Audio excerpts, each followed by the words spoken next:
Good evening student. আজকে আমি তোমাদের একটা ইম্পর্ট্যান্ট টপিকের ওপর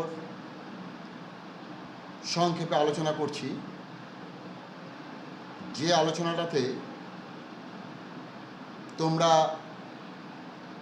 ব্যালেন্স অফ পেমেন্ট অর্থাৎ লেনদেন উদ্বৃত্ত, এই যে আলোচনা যেটা বিভিন্ন পরীক্ষায় আসে, WBCS, সিভিল সার্ভিসেসের মতো পরীক্ষাতেও আসে, কিন্তু এটা নিয়ে আমাদের কাছে কংক্রিট আইডিয়াটা খুব কম। তাই আমি তোমাদের কাছে আজকে এসেছি এই ব্যালেন্স অফ পেমেন্ট চ্যাপ্টারটার উপর পার্ট বাই পার্ট আলোচনা করার জন্য।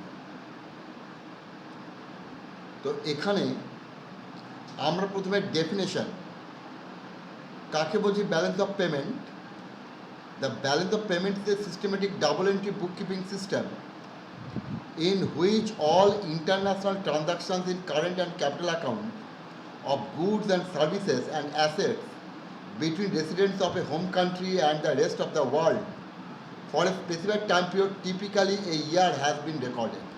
তাহলে এটা একটা হিসাব, একটা সারণী, যেখানে কোনো একটা দেশে রেসিডেন্টরা যে পরিমাণ পেমেন্ট করছে, যে পরিমাণ রিসিভ করছে সারা বছর ধরে, তার একটা ডাবল এন্ট্রি, অর্থাৎ একদিকে পাওনা একদিকে দেনা দিয়ে এই হিসেবটা নিয়ে আসা হচ্ছে। এই ব্যালেন্স অফ পেমেন্টের যেটা আছে current account, current account is the record of trade in goods and services and transfer payment. আমরা এটাকে স্কিমাটিক্যালি দেখানোর চেষ্টা করছি। দেখো, কারেন্ট অ্যাকাউন্ট কী কী থাকে: trade in goods, trade in services, transfer payment, তিনটে।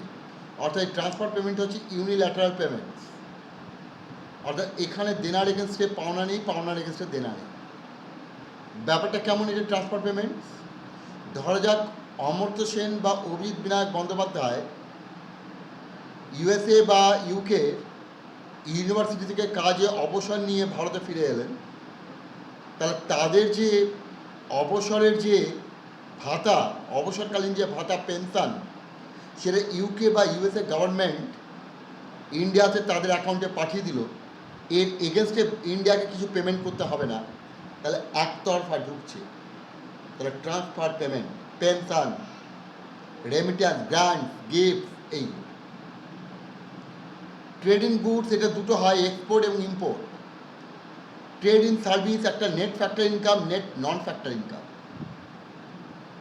নেট ফ্যাক্টর ইনকামের মধ্যে কী আছে? Net income from compensation of employees, factor income compensation from employees, net income from compensation of employees, ঠিক আছে। আর নেট ইনভেস্টমেন্ট ইনকাম, এটা হচ্ছে investment এবং যেগুলো ফ্যাক্টর, ল্যান্ড, লেবার, ক্যাপিটাল, এদের কম্পেনসেশনের জন্য যে কাজটা দেওয়া। Net non factor income, shipping non factor, banking non factor, insurance, tourism, software services, এগুলো নন ফ্যাক্টর ইনকাম। অর্থাৎ আমরা শিপিং সার্ভিস দিয়েছি, আমরা ব্যাঙ্কিং সার্ভিস দিয়েছি, এইগুলো হচ্ছে সবই নন ফ্যাক্টর ইনকাম। তাহলে ট্রেড ইন সার্ভিসের মধ্যে এগুলো সব পড়ে। তাহলে ট্রেড ইন সার্ভিসের মধ্যে এগুলো পড়ে। Trade in goods include export and imports of goods. Trade in services include factor income and non factor income transaction. এইখানে transfer payments are the receipts which the residents of a country get for free without having to provide any goods or service in return. একতরফা, unilateral যাকে বলা হয়। They consist of gifts, remittances and grants. They could be given by the government or by private citizen living abroad. Clear? এই জায়গাটা buying foreign goods is expenditure from our country. আমরা যদি বিদেশি দ্রব্য কিনি তাহলে সেটা আমাদের expenditure, and it becomes the income of that foreign country. যে দেশ থেকে কিনছি তার ইনকাম, আমার খরচ তাদের income. Hence the purchase of foreign goods or import decreases the domestic demand for goods and service in our country. তাহলে আমরা যদি ইম্পোর্ট করি তাহলে আমরা বাইরে থেকে কিনবো, আমাদের এক্সপেন্ডিচার বাড়বে, যে দেশ থেকে কিনছি তাদের ইনকাম বাড়বে, আমাদের দেশের দ্রব্যের চাহিদা কমবে, কারণ আমরা বাইরে থেকে কিনে নিয়েছি। Similarly, selling of domestic goods and services to foreigners or abroad is the exports bring income to our country and adds to aggregate domestic demand for goods and services in the country. তাহলে আমাদের দেশ থেকে যদি আমরা বিক্রি করি, ফরেনাররা যদি কেনে, তাহলে আমরা বিক্রি করছি, তার বদলে আয় পাবো। তাহলে এটা আমাদের আয়, ওদের খরচ, আর তার ফলে আমাদের দেশের দ্রব্যের চাহিদা বাড়বে, আর বাজারটা বেড়ে গেল। Balance on current account. Current account is in balance when receipts on current account are equal to the payments on the current account. A surplus current account means that the nation is a lender to other countries. Surplus হওয়া মানে lender to other countries. And a deficit current account means that the nation is borrower from other countries. এইটা খুব ভালো করে মাথায় রাখতে হবে। বড়োয়ার মানে আমাদের ঘরে ঢুকবে টাকা, তাহলে রিজার্ভটা বাড়বে। আর সারপ্লাস মানে আমাদের উদ্বৃত্ত টাকা আমরা পাঠিয়ে দেবো, লেন্ডার আমরা ধার দিয়ে দেবো, তাহলে আমাদের রিজার্ভটা কমবে, নেগেটিভ হবে। এই ক্ষেত্রে আমরা আসবো ক্যাপিটাল ট্রানজাকশনের ক্ষেত্রে, এটাকে আমরা দেখাবো। তাহলে কারেন্ট অ্যাকাউন্ট সারপ্লাস মানে কি? কারেন্ট অ্যাকাউন্ট যদি রিসিপ্ট গ্রেটার দেন পেমেন্ট হয়। ব্যালেন্স মানে কি? রিসিপ্ট ইকুয়াল টু পেমেন্ট হয়। কারেন্ট অ্যাকাউন্ট ডেফিসিট মানে কি? Receipt less than payment. Balance on current account has two components. কী কী balance on current two components কী কী? Balance of trade, balance of services, or balance on invisible.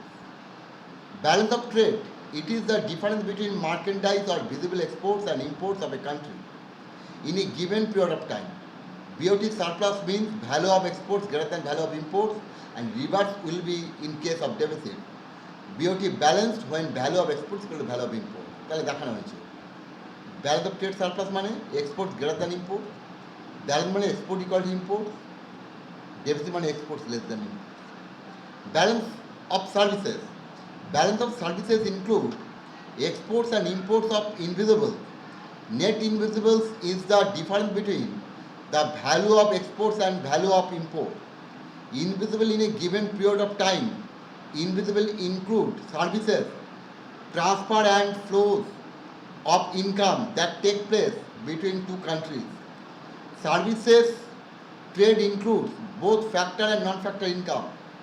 Factor income includes net international earning on factor of production like labor, land, capital. Non-factor income is net sale of services, products like shipping, banking, tourism, software, etc.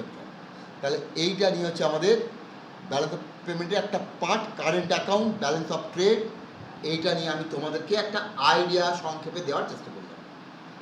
তোমাদের যদি ক্লাসটা ভালো লাগে তোমরা share করবে, subscribe করবে, বেলটাকে touch করে রাখবে যাতে আমার ক্লাস হলেই তোমরা জানতে পারো। তো তোমরা বিসিএসের প্রিপারেশান নাও ঘরে বসে। আমি ইউটিউব চ্যানেলে এগুলো দিচ্ছি। আমার প্রাইভেটও একটা চ্যানেল আছে যেখানে আমি কোচিং করাই বিসিএসের ওপর। তোমরা ইন্টারেস্টেড হলে কমেন্ট বক্সে জানাতে পারো। ওকে, থ্যাংক ইউ।